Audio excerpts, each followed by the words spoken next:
propia red de la propia exhibición, red de apoyo, la propia red de amistad, la propia red la de propia creación, red de conexiones. Esta es la Propia Network.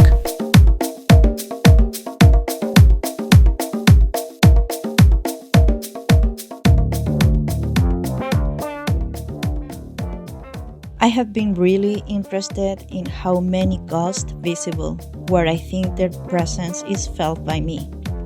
I don't know if that sounds very metaphysical, but the ghost of the enslaved, the ghost of the freedom fighters, the ghost of people who make it possible for me to occupy those spaces now, at museums and then in historical site. How to make performance work that exercise or make visible how Sally Hemings might have been a kind of troubled, sad person, how the colonial past would have shaped her life, and how the colonial past shapes my life today, and if I could substitute myself for her in these spaces, can I show people something about how the colonial past is still alive around us? So that's what I was doing. Marisa Williamson is a project-based artist whose work moves fluidly across video, performance, installation, and digital environments to explore the intersection of history, race, feminism, and technology. Her practice often maps the past onto contemporary landscapes, questioning whose stories are memorialized and whose remain buried. Based in Charlottesville, Virginia, she has developed multiple collaborative and solo projects using technological tools and deep archival research to question the meaning of monuments, as seen in works like Monument to Escape, Sweet Chariot, and Unsettling Grounds. In this conversation, we explore how performance can act as a bridge between body and memory, how technology can become a form of storytelling and resistance, and how art can unsettle, reimagine, and reclaim historical narratives. Join us as we step into Marisa's world, one where inheritance, labor, imagination, and love become tools for rewriting the archive. Marisa Williamson es una artista basada en proyectos cuyo trabajo fluye entre el video, la performance, la instalación y los entornos digitales, explorando las intersecciones entre historia, raza, feminismo y tecnología. Su práctica traza mapas del pasado sobre los paisajes contemporáneos, interrogando qué historias son conmemoradas y cuáles permanecen enterradas. En esta conversación nos adentramos en su universo para reflexionar sobre cómo la performance puede tender un puente entre el cuerpo y la memoria, cómo la tecnología puede convertirse en una herramienta de narración y resistencia, y cómo el arte tiene la capacidad de incomodar, reimaginar y reclamar los relatos históricos. Te invitamos a acompañarnos en este recorrido por el trabajo de Marisa, un espacio donde la herencia, el trabajo, la imaginación y el amor se convierten en herramientas para reescribir el archivo. Well, the first things that I always ask is a little bit about yourself. If you can introduce yourself briefly, or maybe also start to talk, that's not the brief part, but start to talk about how you start your journey in art, why you decide to follow this path, maybe. If you can speak a little bit about that. Yeah. My name is Marisa Williamson. I live here in Charlottesville, Virginia, and I teach at the University of Virginia in the studio art department, a range of classes, but I teach kind of conceptual art and encourage students to think about what material they want to use, to manifest an idea. And I'm pretty much an artist who operates the same way. I'm a project-based artist, so I think about projects as, experiments, self-contained in some ways, although my work has various through lines, including history and women and site specificity wherever the work lives. But my projects um, don't always last forever, but Mhm. some of them have had a pretty significant afterlife. But I make videos, I make performances, I make images, and I've been doing a lot of writing. I'm often collaborating, trying to evaluate what collaboration, how it serves me, and whether I'm succeeding in some of my goals around collaboration. That's been something I've been thinking about recently. But I identify as a Black woman, just turned 40, and I'm a Yeah. mom, and that's a big part of I don't know, that's changed how I think a little bit about the world. And I'm really invested in community and thinking about how art can be a kind of vehicle for transformation for myself and people in the community in some ways. And I got into art, I guess, as a kid. My dad is an artist, so that we were always making art at home. Um, he had a studio when I was a kid in our garage, so that became a space where people could, I mean, it was his, but it was shared, so we could go there and fiddle around with stuff. We had a basement where we, could use wood and some of the woodworking tools and set up. I think a big part of being an artist as a kid was the ability to set something up and let it stay set up. So in my family, art was something, depending on where you made it, you could leave it set up. And Mhm.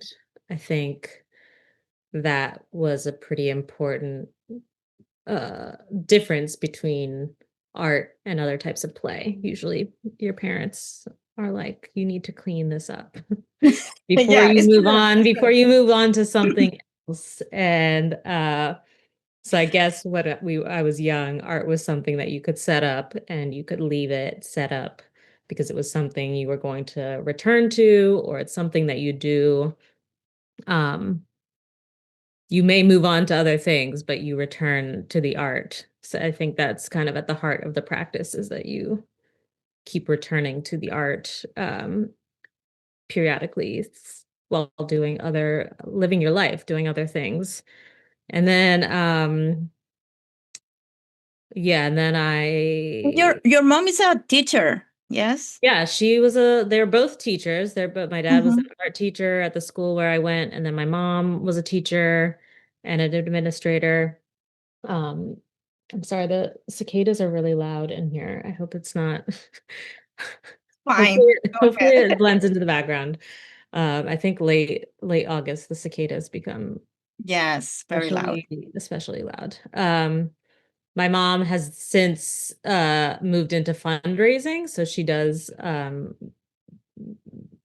fundraising for nonprofits, particularly now a music venue, but in the past, she's done fundraising for other organizations. So she's always cultivating. In her work. Cultivation means like cultivating donors, but I think my sisters and I owe her a lot for just the degree to which she has cultivated our um, interests. I mean, she is not herself an artist, but she put a lot of the work into um, Yeah. I just I told like, you because I feel you get both things of your parents in some point. yeah, Like in your yeah. I mean, practice, you mix a little bit of this I don't know, this influence that your parents give you with yeah, art and also education and all this, whether you're telling me about your mom, this like cultivation, of yeah, initiatives and projects. absolutely. Yeah, I'm always trying to start things. I think a lot of the things we've worked on, I mean, they're always with me. I was just writing. I have to return to the writing this afternoon. I'm going to try to finish this writing that I've been working on about the escape room exhibition, but was had really incorporated some of these ideas. You shared this like the surprise of the real about motherhood, these articles about motherhood and way back months and months ago. And that really shifted the direction of this writing I was doing about the escape room exhibition. But in many ways, like I'm trying to always trying to cultivate something. And I have had to come to terms with like some things have to be, they have to be dormant while other things get done. But I would say also something I get from my mom is like remembering and like being, and it's something I've written about recently, but like being the long memory of things, like just holding, sometimes you're just holding a lot, like you're holding ideas, you're holding projects that are unfinished, you're holding other people's ideas, you're holding um, memories, and you're just, whether or not you can act on them in the moment. I think part of my job is just like holding things, taking notes, remembering so that we can return to Yeah. things when we have the time, or when we have the time, or I have the time, or when society kind of like catches up to whatever it is we're trying to do. Yeah. And I think you helped me in that way a lot, because I think as far as Unsettling Grounds, which was a group project that we worked on, you really helped me like continue to remember why we were doing it, or even now you help me remember that I'm still committed to that project. And even though it's like quiet at the moment, we still really, it was a good thing that we made. Yeah, it was very, very fun. But I don't want to, I mean, I want to start, let's say, from the beginning. I was doing Okay. some research about you, like in the internet, like getting, you Yeah. have like a amazing CV as an artist, like you have been in New York, in Los Angeles, like traveling also a lot, doing a lot of exhibition until you arrive here. Hmm. And I think is everything that had you said, I have the impression that kind of started or started to get like a very defined shape of what are you doing. After that is with the Sally Hemings Yeah. um project. I'm gonna say Yeah. project because there's a lot of work related with her. Yeah. So I think I would like to speak a little bit about her, but Yeah. also how do you see her today? Because as you say, I'm pretty sure that motherhood also changed a lot your vision about this woman. Yeah. Um, so yeah, if you can maybe uh, starting from Yeah. the beginning, tell us how was this first encounter with Sally? Like why you choose her, how she arrives to you. Yeah, she is the enslaved mother of at least four of Thomas Jefferson's children, but four children who lived to adulthood, but likely six pregnancies. And she was a mixed race, black and white woman, enslaved woman in Charlottesville, Virginia. She um, was inherited by Thomas Jefferson from uh, Thomas Jefferson's wife, Martha Wales Jefferson's father, who, when he died, his property was passed to his daughter's husband. Men were the only people who could own Uh, things yeah. in in the 1700s, in the 18th century. And Sally Hemings' mother, Elizabeth Hemings, was enslaved um, by the slaver John Wales, who was Martha Wales Jefferson's father. And Sally Hemings is the daughter of Elizabeth Hemings, this enslaved woman, and John Wales, who's also Martha Wales Jefferson's father. So she is the half sister of Martha Wales Jefferson. Um, and she, between the ages of 13 and 16, traveled to France um, with Mariah, Mariah Jefferson, Thomas Jefferson's youngest daughter, um, while Jefferson was an ambassador to France. And she, as a lady's maid, but of course this was also her niece. Yeah, it's a very Yeah. complicated. And there she became pregnant by Jefferson. Martha Wales Jefferson had died recently in childbirth, had a handful of difficult pregnancies and died. Yeah, I think a lot about like women dying in childbirth since Yeah, having myself like a difficult pregnancy. Um, but then, yeah, I was pregnant as a teenager and negotiated with Jefferson for in France, slavery was illegal. So there she was, um, it's believed that she was interested in being free along with her brother who was there, James Hemings, who was being trained in French cooking. Um, and they were both interested in their freedom. James Hemings negotiated for his freedom upon returning.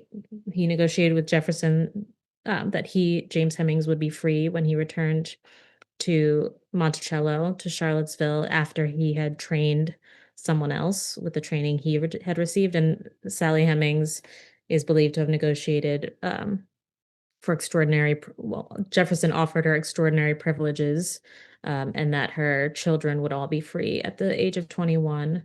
And this is according to the account of Madison Hemings, one of her sons, who told this delivered this as an oral history once he had moved to Ohio later in life after Sally Hemings's death.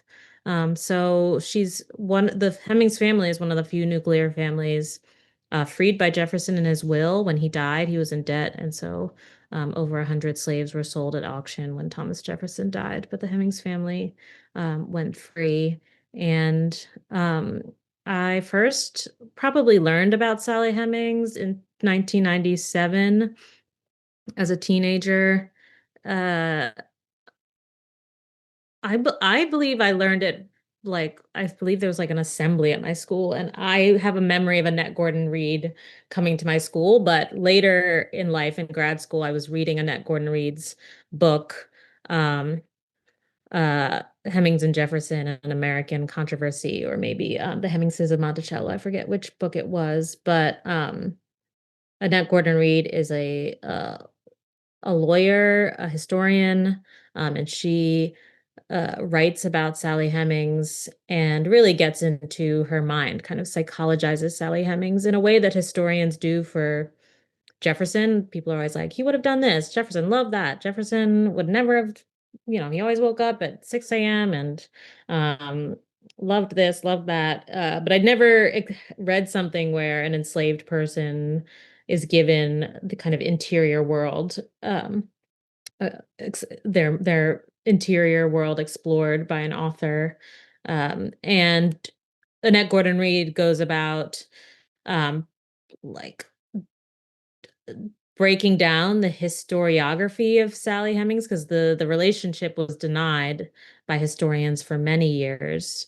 But this was right before DNA evidence kind of uh, made it pretty official that Sally Hemings' children were also Thomas Jefferson's children. But Annette Gordon Reed goes through the historiography and kind of points out holes in the practice of the historians who are denying that Sally Hemings is the mother of these children. And so, kind of in a lawyerly way, um, kind of makes the case that they can't prove beyond a doubt that she's not the mother. So that was very interesting, is to like That see a was kind of methodology. recent in the Yeah, that 90s. was in that I mean, the first book was like 1997, but I was coming to Mhm. it in 2013. But at that time it was very um it's still in 2013. Monticello, where I was interested in initially performing, just wasn't there wasn't any it wasn't visible on those grounds. And I had found that throughout my childhood visiting Monticello, that there just wasn't Sally Hemings wasn't Yeah, it wasn't visibly any sign represented. of her Yeah, or the enslaved people who lives there yeah, either. yeah. So that was I think one impetus for the work. But then I was going to school in Los Angeles, so pretty far away, but finding in critiques and in the classrooms that my interest in colonial America and my interest in the ways we've inherited the structures of colonial America were not really being well received. Like my interest was not being well received in my work and in my like by my peers. Um, and it was a theme within my work, and it was like I was in a white cube and the dominant like culture was that there like was no history. And Yeah, actually, I um was one of my questions after this is like this, because for me, everything related to racial issues, especially the American racial issues, are very new. So I'm very kind of naive. I don't understand yet how the mm, dynamic works, but I'm pretty sure you have like some problems to put this together in your context. So it's like, um, how your colleagues or your yeah, I mean the work came teachers out. take Yeah. this. Yeah, I mean I think now that I'm like a few years away, and doing more reading. Like I was just reading last night this essay called Inside the White Cube. And sometimes I'll read something and it'll give a lot of clarity to the past. And I was like, oh yeah, I guess what I was doing was a little bit weird. Formally, I mean, people were doing performance art, I guess, because what I ended up doing was performing as Sally Hemings, and I went to Monticello. I got a grant from my department, my grad school department, to go and do this performance at Monticello as Sally Hemings. Um, and yeah, I mean, just um, it was met with silence. Um, and that was very difficult. Like Yeah.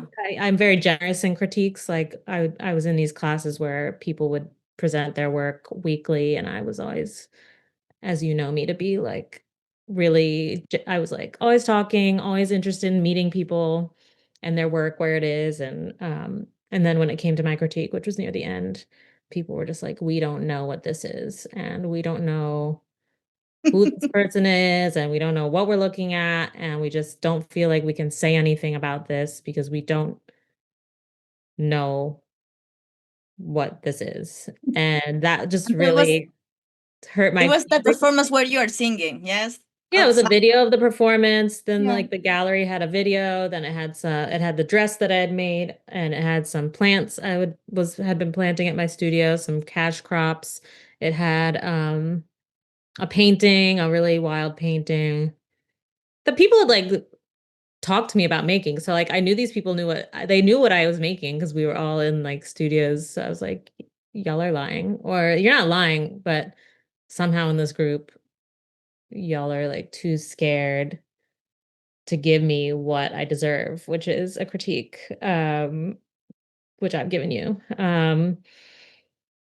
So I don't think it was like that. That was 2000, like I guess that was 2013.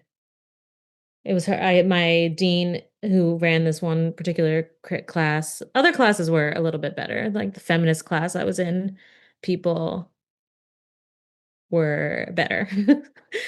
Because we had been, I mean, it's a feminist, it's the work is feminist. But also, I think it's very, how I say it, like very fluid. It's not something that I feel like a connection in that sense, because it's not something that it's not super academic. You know what I mean? That Mm, doesn't mean that you don't study or that you don't do a research, because of course you did it. But um the things that you are putting in the table yeah.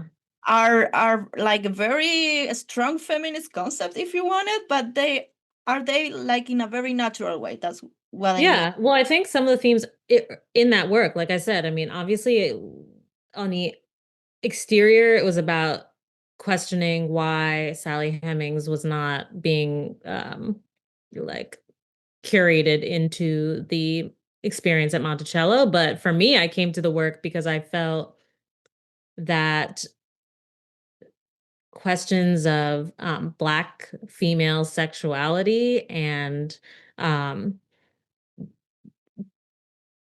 caricatures or stereotypes of like a loose woman or a woman who, like, when you ask people about Sally Hemings, they either say, oh, it had to have been love, right? Thomas Jefferson, obviously, I mean, he probably loved her. Do you think it was like, people always ask me if I think it was love, and I was Like a very, romantic thing, like a yeah, romantic story between.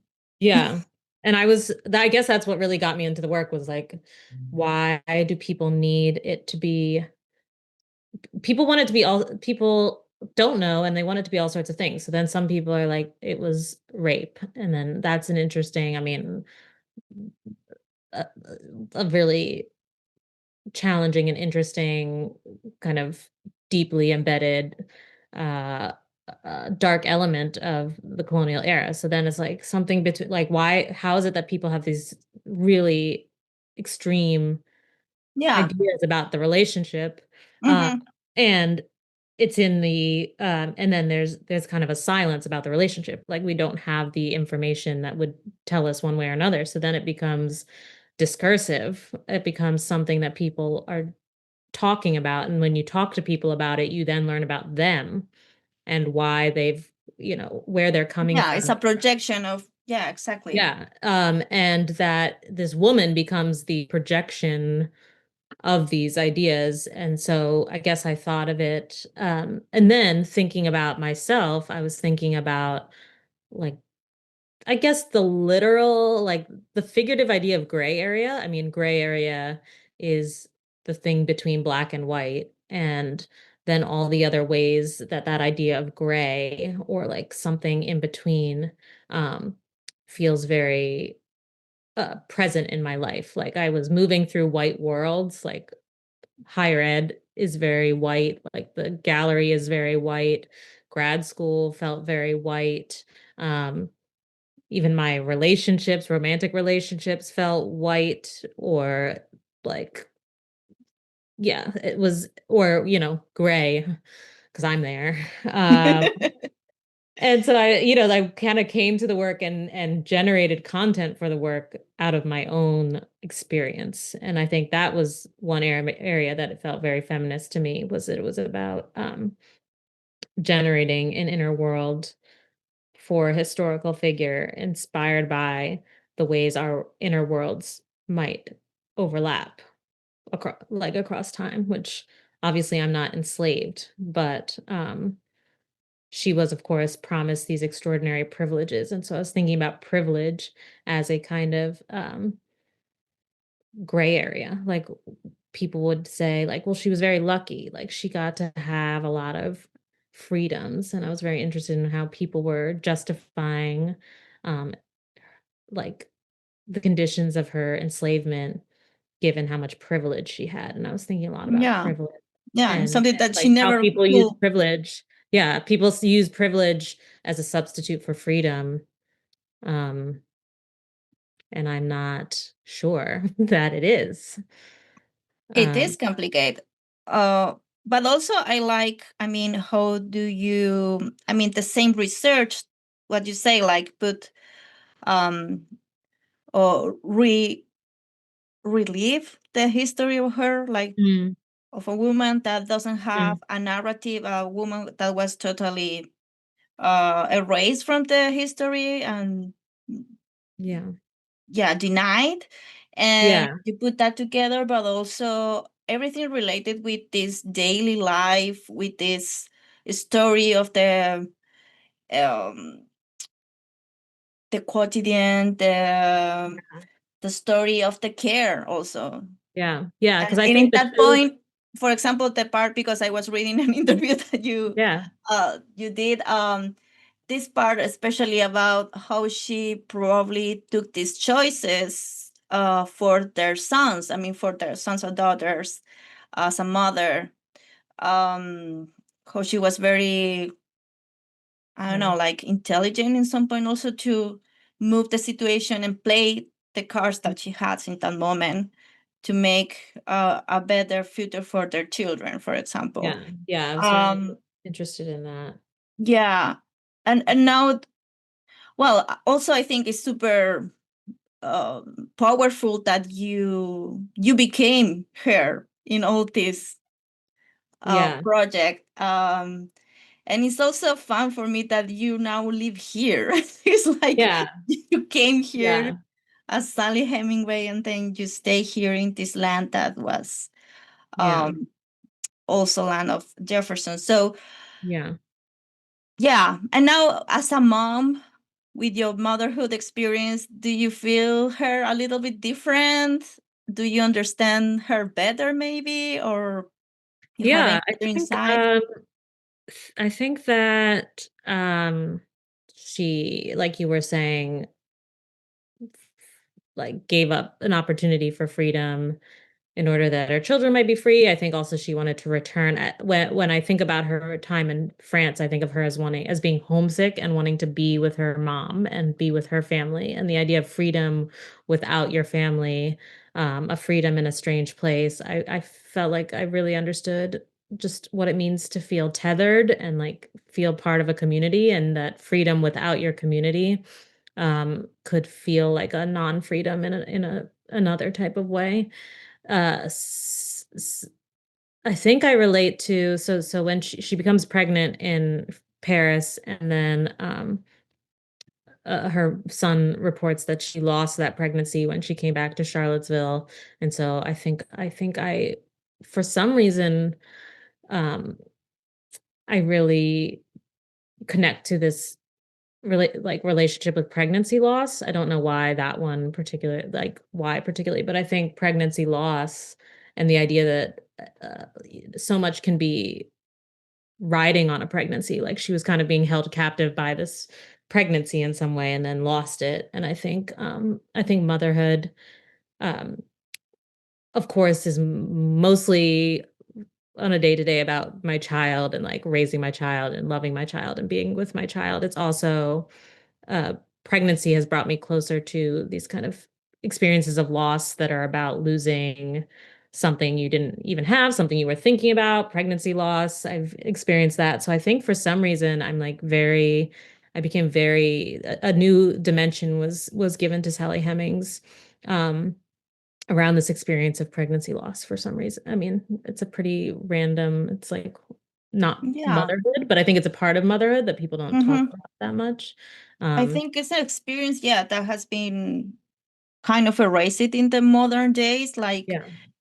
it's something that, oh no, this doesn't exist, and like 100 years ago it was super common, Yeah. and And also now it's danger in still pregnancy. happening, Yeah.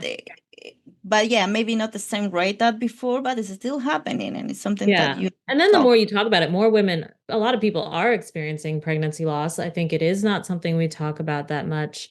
And then also like risk in pregnancy. A thing we don't talk about a lot is like mothers dying in pregnancy, or and that I almost died when my daughter was born. So I think I've also just been thinking a lot about the danger of pregnancy and how lucky we are that Sally Hemings survived her pregnancies, and and that women, yeah, it's really dangerous to become a mother. It's really, for Black women, for some reason, Black women have higher rates of um, mortality, infant mortality, complications in pregnancy. So I've been thinking a lot, and have given some, of my like attention, activist uh energy Yeah, to raising awareness about here in United States is the rate is very high. I mean, they yeah, got the for record given that of we're like, mother mortality in the, let's say, developed countries is the one that had the most, yeah, probably for the health system that it sucks. um yeah, but yeah, it's an issue here. I was very impacted when I just arrived here and started to do my research for my other project, and was like, wow, I mean, something that you don't imagine, but yes. Yeah, And and it's for Black mostly women, for Black women. yeah, and even controlling for for class, which is interesting, like, and wealth. So there's something um happening culturally or structurally that's making Black women, even privileged Black women like myself, vulnerable. So that made me interested in, like, again, things from the past that are still haunting the present. I think that's what the main connection for me is, that there's something haunting the present about motherhood, Black motherhood historically. The conditions, something about it is like still haunting Black women today. That's wild to me. That's Oh wild my God, to that's me. like open a Why? door, Marisa. Like, is Why? yeah. I mean, it's so many things And that it's just hard can for happen. women. Like, sexism is like arguably the most haunting thing of the past. Like, why is sexism still happening? And I think I was raised as a feminist. That's the other thing. It's like, I'm a feminist, so I'm hitting a wall, as many of us are, shocked, having been raised to believe, and there were probably flaws in it, raised to believe I am the same as men, like equal to men, and being now we're in a world where there's a real pushback to equality, this idea of like equality between men and women. And it's Yeah, yeah, really, and also the narratives are different. I mean, something that we have been talking about with the Latin American artists and everything, because in Latin America we have a, let's say, a different narrative of feminists that mm, maybe is more connected with Black feminists, but mm, definitely not white at yeah, all. And yeah, so this idea of to be equal as men is something that we are like, no, of course we don't know, and we don't have any interest in that. mhm, And it's more also about this, what we talk about, the translation is reproductive struggles, like, mm, um in a very non-colonialist way too. So I think, yeah, I mean, it's a interesting research that you can yeah, start to dig now, and there's a lot of I think connections again between Black feminisms and Latin American feminists that can be very productive, I think. yeah, yeah. I think this reading you gave me was very productive about, yeah, motherhood, the surprise of the real, and yeah, some other readings about, like, someone else get like whiteness as property, and like birth narratives as a kind of colonized space. That was interesting. I've been like trying to draw some things out of that. So yeah, I think feminism over time, my feminism has evolved, and you have to be agile, and there's always new feedback coming in about how to be a decolonized feminist. But I think the work is in a big way about um, colonized and decolonized. Yeah, like, how does one decolonize oneself when one is inside the master's house, or um, you know, immersed in the world of the master, or even in the circumstance of like enslaved people, like, we're enslaved people, the master's tool. And if you are the master's tool by structural or political or legal terms, how do you then operate um against the grain, or against your implied utility? So in what ways was Sally Hemings resistant or uh rebellious in everyday life, in ways we can't quite locate? But as Evelyn Hammonds points out, like, you can locate and recognize um, disruption by looking at its impact on the world around it. So you can't see Sally Hemings clearly in the archive, but you can look in the archive for evidence of her impact, if you develop a reading strategy for doing that. So it's helped me as I moved into other work, to be looking in the archive and developing reading strategies for understanding how people who aren't directly addressed in the archive were making an impact on the world around them by seeing like how they were disruptive in the white world that they moved through. So how Black people were disruptive in that world has been really interesting to me, and it's brought me to other work. So I don't work so much anymore with Sally Hemings or that persona, but it's given me a lot of tools for thinking about life here in Charlottesville. And yeah, I'm kind of doing a long performance. I'm here now in Charlottesville, married to someone named Tom, a white man, and I do this work at Thomas Jefferson's University, in many ways, trying to infiltrate and transform from within, inspired by her presence and her her legacy, I think, of kind of Yeah. It's destroying it's it's destroying very the powerful to me suicide. that the image of like Yeah. see you here working at the university and all. Yeah. And one other things that you start your introduction, your presentation, is this idea of the art project based artist that also I think is probably very connected with your experience as a Black artist and all that you have telling me, because I know you have told me in some other opportunities that sometimes is not very understood, especially for the academy, or is not very like traditional in terms like the fact that you lead a project make you an artist too, you know. Mhm. um I mean, how, I don't know if you can speak a little bit more about how do you understand or um how do you work in this idea of art project based artist? I was just reading about it in this text. I mean, it was kind of the first time I'm like reading this text. This is kind of the first time I had heard. This is by Brian O'Doherty. O'Doherty. Um, he's Irish. I've gotten kind of interested in Irish history because I think the Irish were colonized by the British and had um, a long struggle to like be recognized and for rights. So I've been like kind of interested in that. But he describes projects, short-term art made for specific sites and occasions, raise the issue of how the impermanent survives, if it does.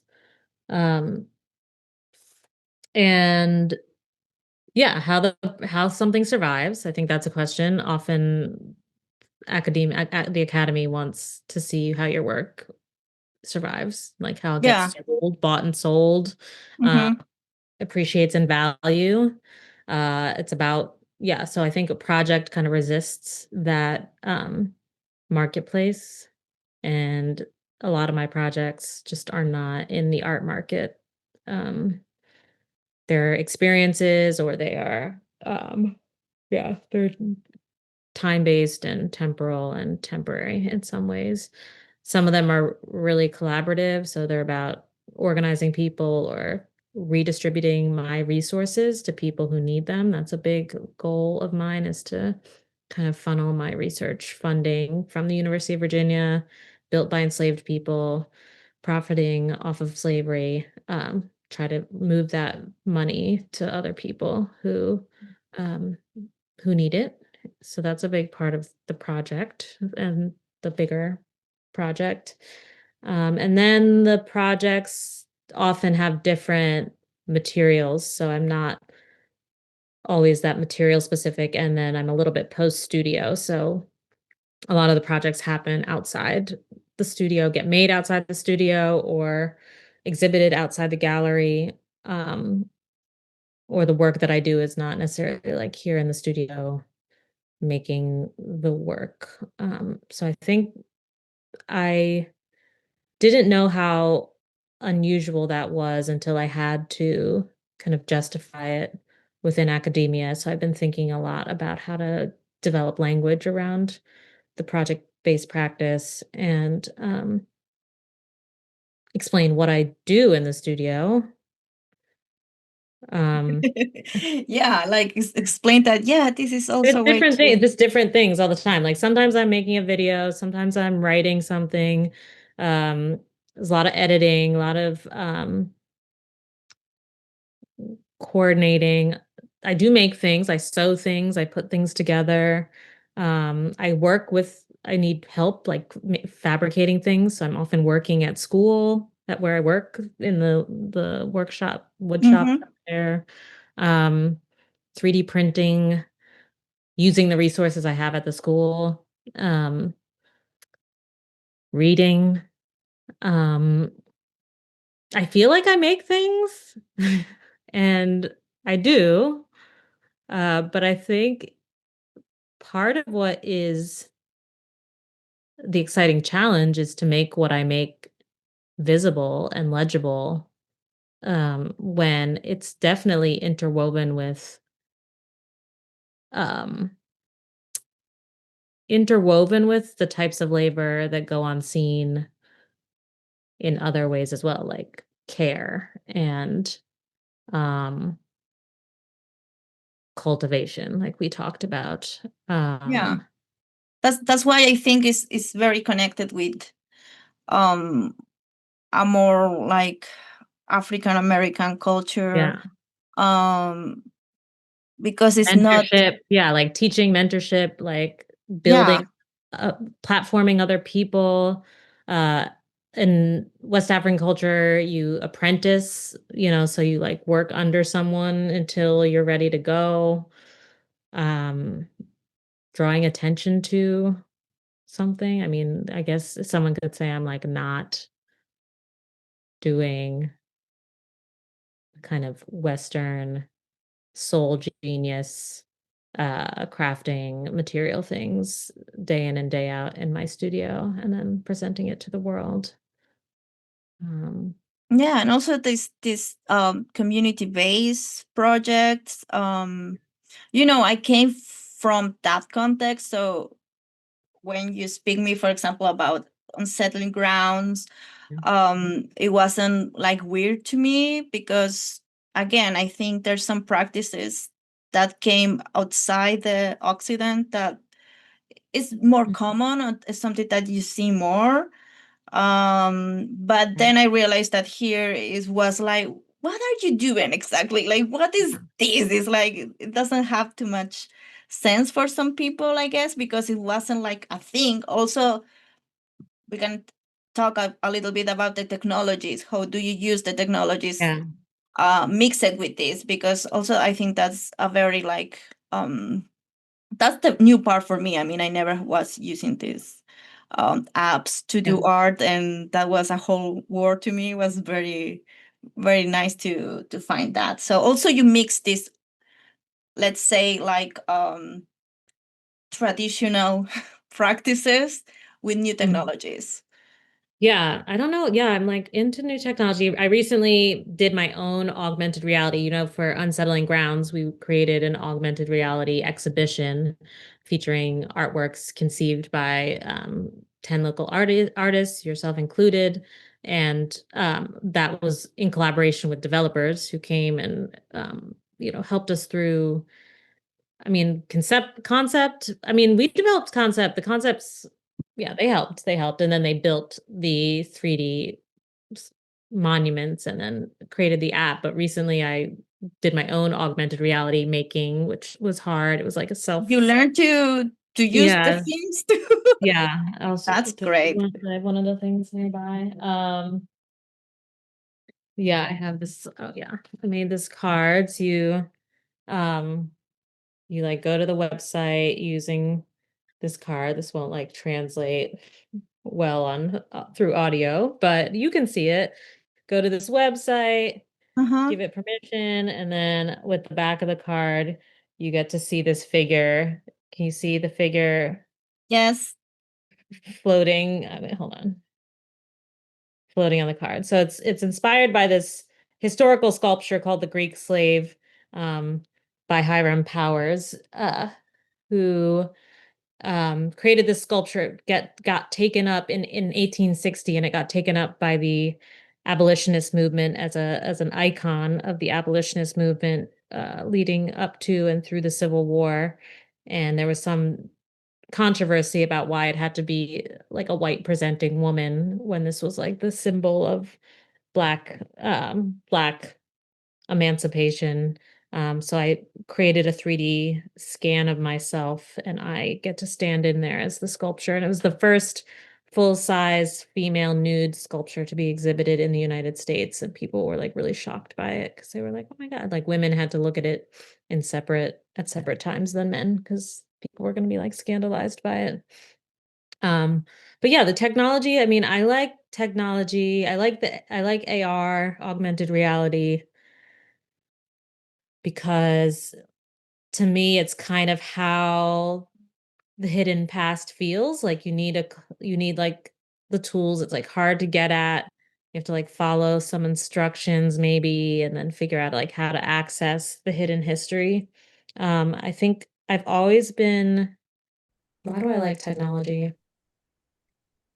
I don't know. It's part, I think, also because we are from a generation that grew Yeah. up with technology. It's not Yeah. something that we arrived and everything was here. I mean, Oh, yeah. We we like were got learning computer. like getting Yeah. new things every day and like learning little by little.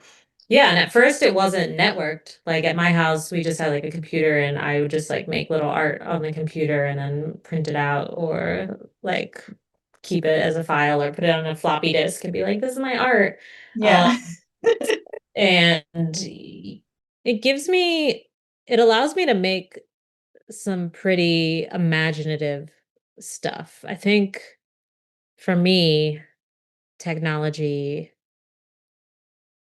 I can kind of, not always quickly, but with a certain um set of scaffolded skills, I can make something I've never seen before. And Yeah. Have you yeah, explored AI? I use AI. Yeah, I last year I made some images in AI that I used in a video, and then I thought about it and I was like, well, that was cool. I definitely want to rethink whether I need to do this. I think it was a good, it made sense for the video I was making because you could feed into Dolly, the prompt. I really wanted to make, for example, like my house out of Legos. Um, I wanted that image. I didn't need it. I didn't need it made. I didn't need to make my Mm-hmm. house out of Legos, but I wanted Mm-hmm. um You a can take the house. picture, put the prompt, and have a result. Yeah, I wanted to like type in the stuff, see what happened. I wanted a yeah, I wanted to see some stuff just happen very Yeah, quickly. it's a new thing that is already here. It's not coming. It's already here. What people is doing right now with images and video. Yeah, but I think Um, the environmental impact, I'm worried about that. I also think it works for a certain aesthetic. Like I think the whole video then leaned into like bright colors, a kind of because often the images, like unless you tell it otherwise, it makes like a bright, like highly kind of a stylized image. Like there's a look to the AI images that you generate, and that worked for that video. And it kind of helped. It worked. That's like an aesthetic I kind of like because I did a lot of green screen. I was in the video as a kind of a couple of characters in the video. I like green screen, so I mean, that's a kind of basic technology, but the ability to put yourself or put someone where they aren't by like keying yeah. in Mm-hmm. background. Um, so I mean, to me, AI worked well because you can just place the figure on top of a world you've created. Um, and it's a part of a larger whole. I'm not turning in the AI work as though it's my work. I think the whole thing looks very um stylized, and that video was about obelisks, which are spolia. They're a artifact that initially was stolen from Egypt and then installed in the Western world as a monument when in Egypt they had served as kind of memorials or markers at tombs for pharaohs. So I was interested in kind of stealing and appropriation in that video. So I think the AI worked because I think AI um, is appropriative. It like takes things that are already in the world and Yes, basically. and so I think I have that along with everyone else, I'm really evaluating like the ethics of it and figuring out ways I can use it responsibly. And Marisa, your, well, let's say your last work, but if you can talk a little bit about that, the anatomic Oh theater, yeah. that Yeah. also is like a collaborative Yeah. project and Yes. also is very related with your teaching and Yeah. your teaching side that is very important for you. I mean, you're like a full-time teacher too. Yeah. Yeah, that just I just finished up a final draft of that that's going to be published in a journal um, or a book coming out of Vanderbilt University Press about critical university studies. So the editors and I have been working on that text, and I wrote an additional text explaining the collaboration because I mean the collaboration with students was pretty again like unusual. I didn't realize it was unusual until people were like, "So how did it work?" And I'm like, "Yeah, it was a lot. It was a lot of steps." Because it started as a performance with three people, myself and two students, and then I worked with 34 students to create more characters. And it's about the anatomical theater at UVA, which was a space where bodies were dissected. Many of the bodies were stolen from graves throughout Virginia, and the anatomical theater was designed by Thomas Jefferson as a classroom for the study of the human body. But of course, the bodies being stolen um, and the bodies being dissected were people who, uh, in the white supremacist society of the American South, were considered subhuman. So there's some contradiction there about what it means to be tearing apart bodies, to learn about the human condition, tearing apart bodies you don't think of as human. And it also gave rise to the eugenics movement. Um, made Virginia an epicenter for the eugenics movement after the Civil War. The eugenics movement also being used as a system by which to justify Jim Crow and other race-based legislation and discrimination. So in the performance, the theater of the anatomical theater, uh, characters dissect uh, a Thomas Jefferson's cadaver. And it emerged from talking with students about their experiences at the university and coming up with our own critiques of the social order that we see present here and thinking about, as Audre Lorde talks about, like the things that we swallow day after day until we become sick, thinking about different tyrannies that we're swallowing without um, processing. And so it started with some like suggestions of cannibalism, so not just dissecting but also like eating the body of Jefferson, and but then evolved with other characters and other students into a way for the body of Jefferson to serve the diet, the taking a part of the body as a way of unpacking Jefferson's ideologies and the things we've inherited from Jefferson, um, and thinking about how these range of characters might relate to that legacy and might participate or not participate in the dissection, question his values and his actions, and then ultimately decide if he should be kind of immortalized as he is here at UVA. He's kind of like everywhere all the time, and what it means to kind of let a body go. And of course, raise questions about the people who were dissected in the anatomical theater and what an appropriate memorial or monument would be for them, because at this point, the Anatomical Theater has a very inadequate plaque, and it's a building that was torn down, so it's essentially not visible except in the archive. And we think that it is a building that deserves recognition, a practice, a building that housed a practice that we need to learn from and make sure that that kind of practice uh, never happens again, um, in the way that it Yes. happened, Yes. and that we I learn from remember. it.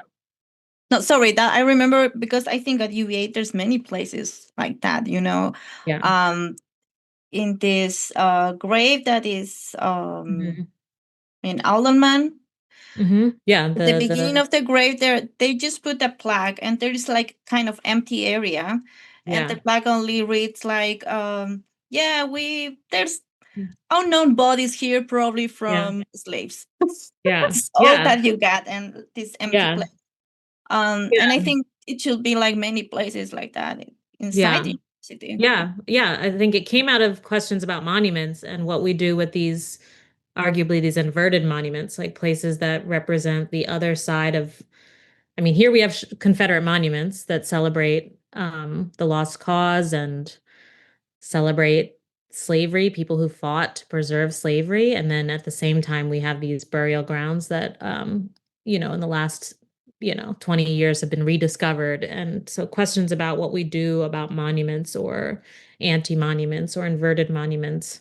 Um, and yeah, I've done a lot of research about that, just also submitted a paper that explored this topic, and a lot of things came up for me in doing that research. My work has gotten even more research based in the past few years, because one thing I've gotten from coming to UVA is that it has a really extensive archive, and it just has opened up all these new.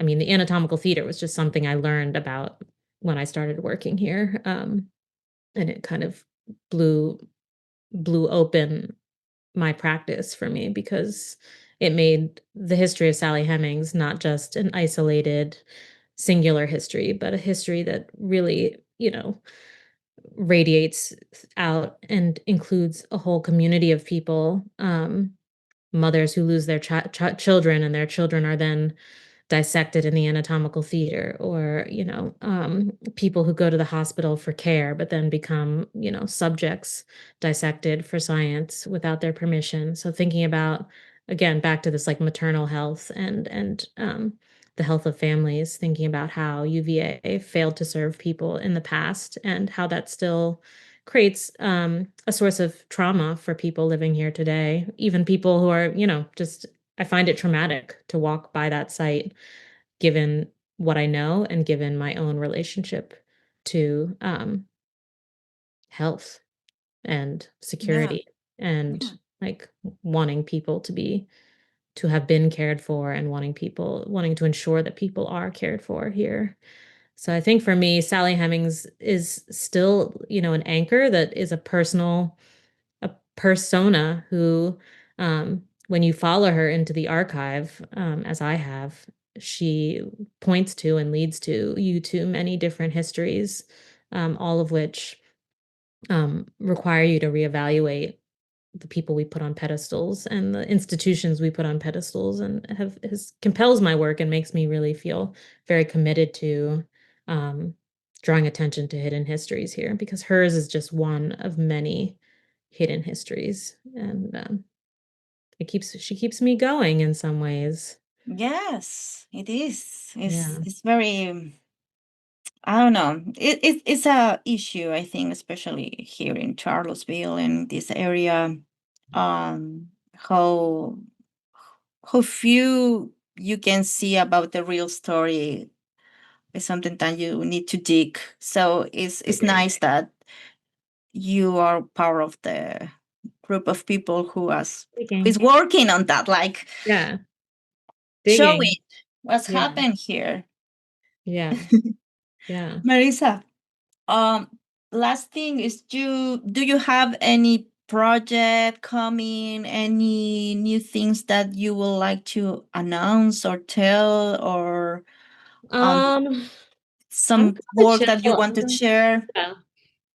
I'm trying to chill out this fall. I am going to be doing a performance in New York in Gowanus with a group I collaborate with. It's still in the works, but it's been a project we've been doing since 2018-19 called Vault, and it's The about Vault, okay. it's about a toxic school in Hartford, Connecticut, but we've been invited to bring that work to a gallery in Gowanus called Kaj, Kaje, and the team will be doing different projects up there in October and November. So I'm planning to lead a walking tour of that neighborhood around the studio, around the gallery, and I look forward to seeing some New York people there. And yeah, but I'm trying to take it easy this fall. I would really just like to. You have had a lot of activity lately, I Yeah, think. did a lot of writing this summer, and I'm excited for things to come out that I wrote and be published, and then just be able to shop them around a bit and share them with people. Yes, let us know when this Yeah, I will. come up and we can read it. Yeah, I will. I will. That's great. Thank you Thank for you, this. Marisa. Yeah. Thank you so much.